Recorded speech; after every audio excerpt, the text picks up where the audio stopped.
You guys did an excellent job of reading this morning. Good man. It's fun to watch you develop and grow, and you take lessons, you go to classes and learn about God, and then you start participating in the service, and you understand that you can be a very vital part of the church. But nobody likes your involvement any more in anything than this little thing we have together. So we'll ask the question for the day. If you didn't know something, what would you do to learn about it? You would look it up. Where would you look it up? In Google. Okay. Anybody else? What would you do? I would try to just learn it from school. You'd learn it from school. What if it's something the school doesn't know much about? What if you wanted to learn about one of your grandparents? What would you do? You'd ask people. So you ask, who would you ask?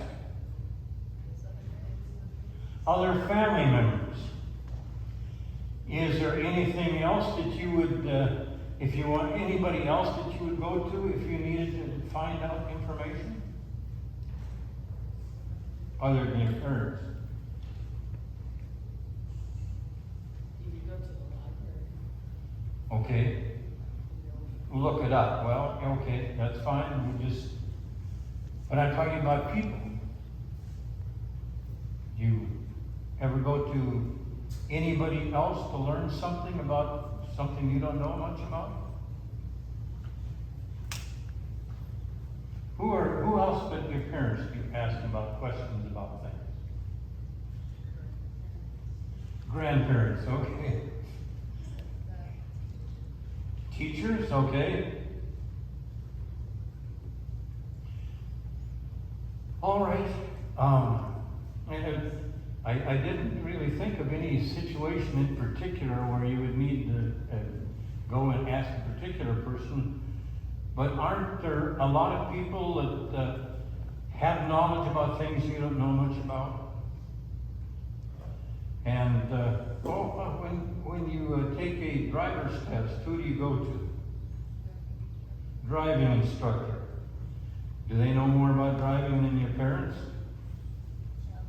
Probably. That's very bold to say that, and it's probably true. Those that are trying to teach you something probably are the ones that are most knowledgeable. There are things that your parents don't know, your grandparents don't know, that other people you have to go to find out. And one of the best things you can learn ever in your life is if you don't know somebody or know how to do something, ask somebody. Are you ever afraid to ask a question because people think you're dumb or don't know something? Sometimes, yeah. And that's the reason we don't ask questions a lot of times. But there are a lot of things that you don't know, and the older you get, the more and more you understand that you don't know. The more and more things you have to ask of people who know. That was very good. Thank you. Give him a hand, please.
text and the one that was written in your bulletin. For the gospel today that I've chosen for the sermon today is from the 7th chapter of St. Matthew, beginning at the 7th verse.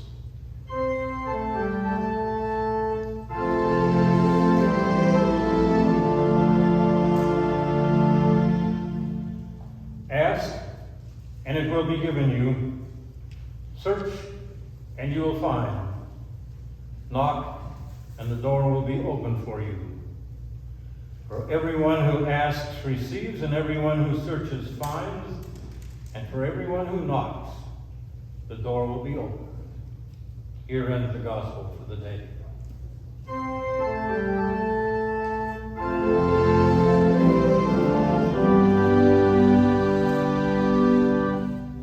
Please be seated. Probably one of the most powerful parts of the Scriptures, as far as I'm concerned, is the Sermon on the Mount, which is found in the 5th, 6th, and 7th chapters of St. Matthew. If you really want to read a good directive for life and to understand some of the core teachings of Jesus, the Sermon on the Mount is the best you can do. So today, I want to take one of my favorite verses, or two verses, out of the Sermon on the Mount. Ask, knock, seek. Ask, and you shall receive.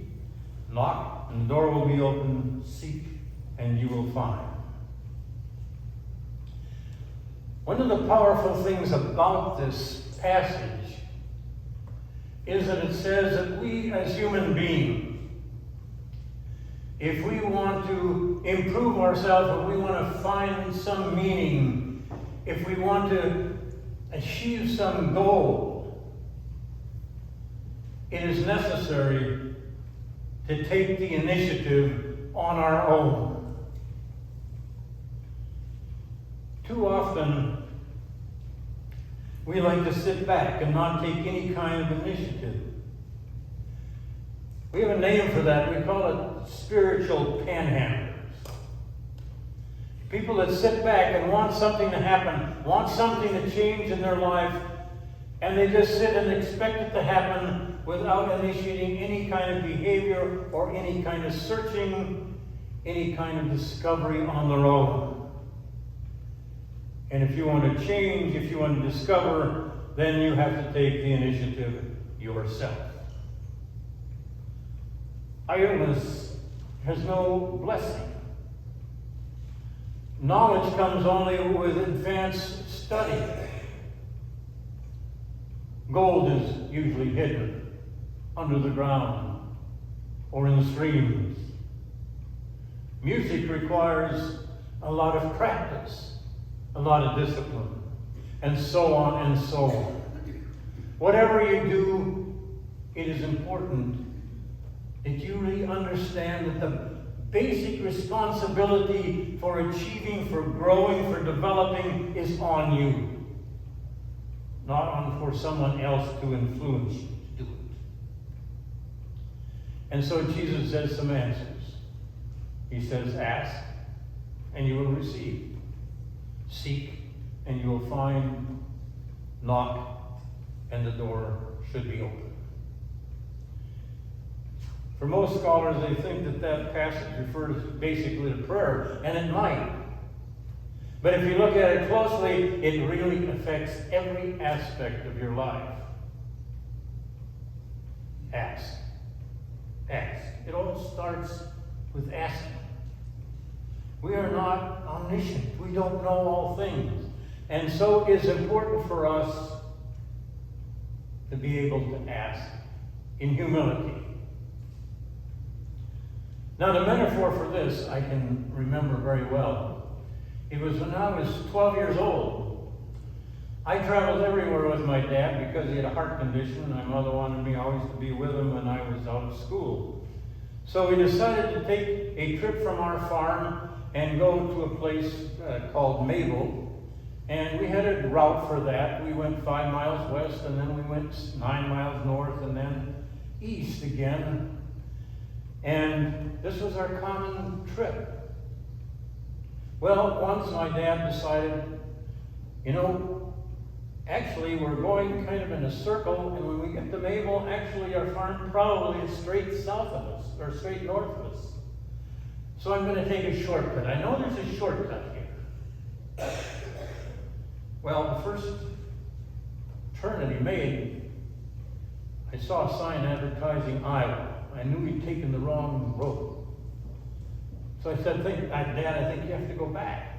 So he agreed on that one, and he turned back, and this was at 2 o'clock in the afternoon. The trip to our farm was only about 12 minutes. No, 20 minutes, that's not right, 20 minutes.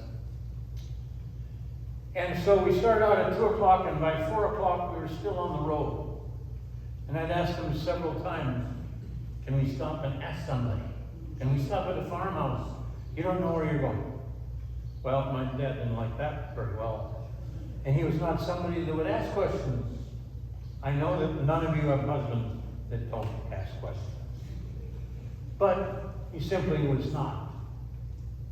When it got to 4:30, finally we came to a farm. There was somebody outside, and he said, I'm going to stop and ask him how to get to our farm. And so we got out of the truck, and we walked up to him, and he said, I don't know if you know me. And he said, yeah, you're Hans Lillejord. And he said, oh, yeah, really? Yes, I am. And said, what can I do for you? And he said, I hate to admit this, but I think I took the wrong turn, and I don't know if you know where my farm is, but I was wondering if you could show me the road to the farm. And he says, oh yeah, come. And he went around the house, and he said, see that house down there? That's your farm. What's really neat about that is that kind of describes sometimes the way we operate in life. We waste so much time just milling around and not asking the questions that need to be asked. And sometimes we're lost in a world that we don't understand because we simply don't ask. It all starts with asking. There is nothing in this world that you and I have as a body of knowledge or a body of ideas that can't be improved by somebody. There is nobody that you can't talk to, that you can't learn something from. Because their life has been different, their experience is different, their knowledge is different. So ask. And ask frequently. I might say a word about asking in church.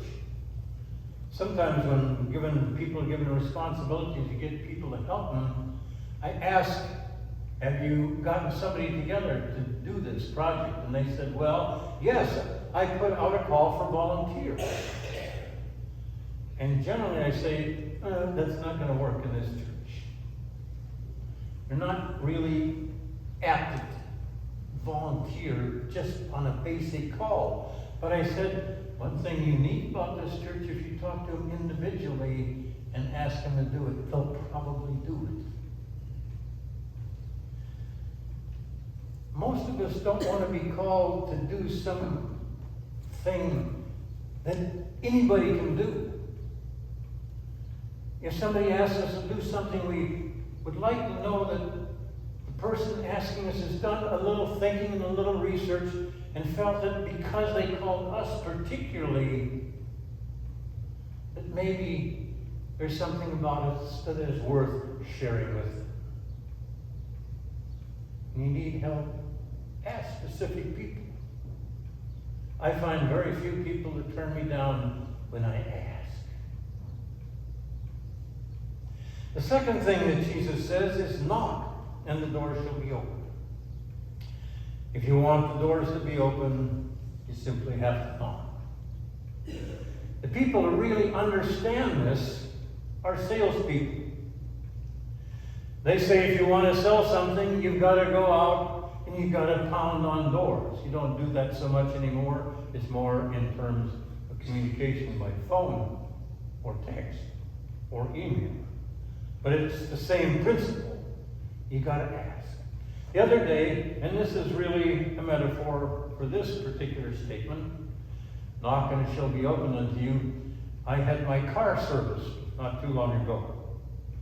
And one of the things that I did was go into the sales room and I watched the different salespeople.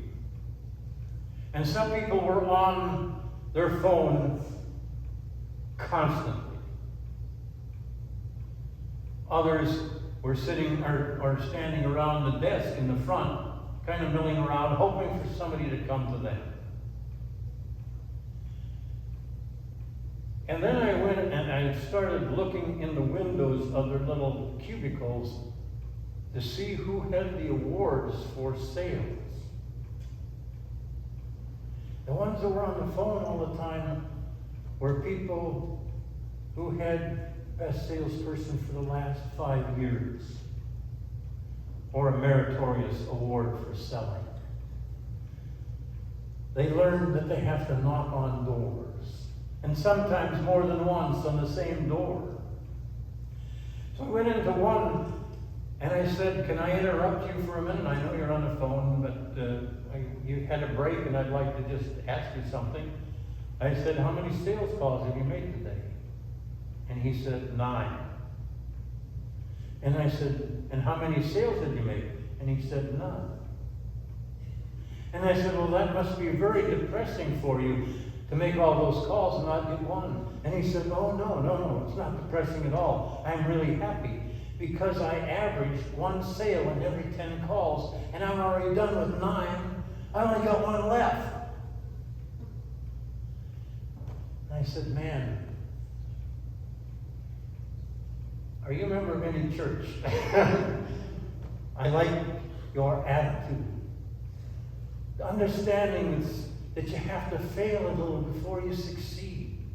That you have to keep on trying. To keep on knocking.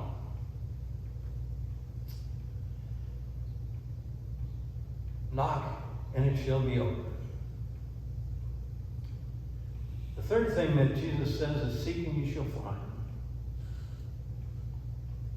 Look for what you want.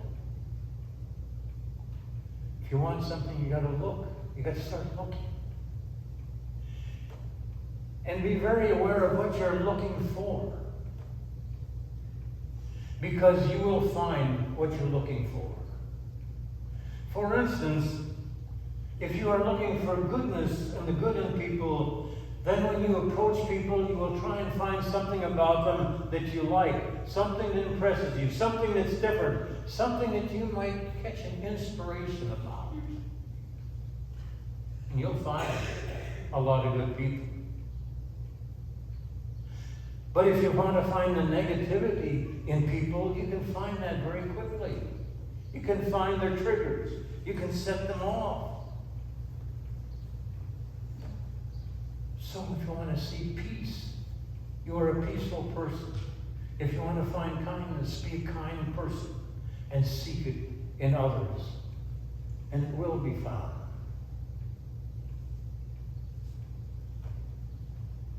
It's amazing how people find this place and then become members.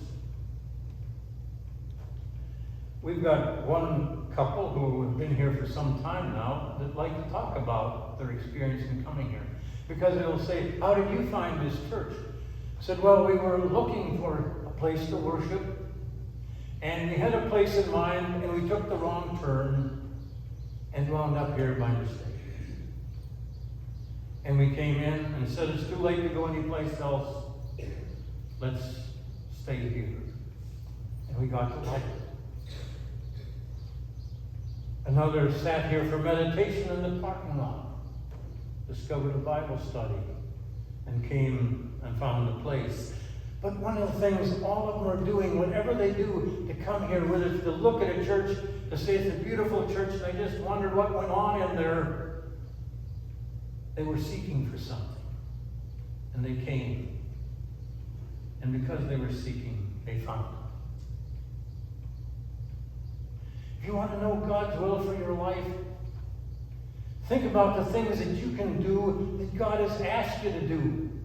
and get involved in some aspect of the church or community where you can care about loving people. And you will probably find what God intends you to do.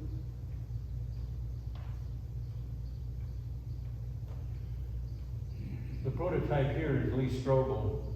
Lee Strobel was the legal analyst for the Chicago Sun-Times. Lee Strobel got married, and he and his wife agreed when they got married that they would be atheists. And it went along swimmingly. It was fine. But one day, his wife went to a church Bible study with a neighbor down the street who just said, "Would you come along with me?" And she said, "You know what? I don't have much spiritual thing going on in my life. Maybe it would be good for me to just go and try it. But understand that I'm an atheist, and I'll probably not like what I hear." But she went and she analyzed what she did hear, and she said to Lee, "I want to join a church. I need the spiritual thing that I found there. I need to be with people who are at peace with God." And Lee was extremely angry. And so what Lee did was, he said, "I am going to go on a rampage and find all the reasons not to belong, not to believe. I'm going to prove that God does not exist." But you see, when you do that, you're searching for something too. And what was interesting about Lee Strobel, he handled this examination. You can read about it in his book called The Case for Christ. He went to Israel. He talked to Hebrew scholars. He talked to Christian scholars. He talked to the well-known atheists of his time. He read books on both sides of the road. And what happened to Lee Strobel was, he said, after all this study and analyzing it just like you do a court trial in the newspapers that I report, he said, "I found out it was easier to believe than not to believe." Lee Strobel went into the ministry, and when he was asked why he thought he would be good in the ministry, he said, "I know every reason that people say they don't believe, and I'm probably the best one to talk about it because I've gone through it." But he was searching, and you find. It's a very simple rule.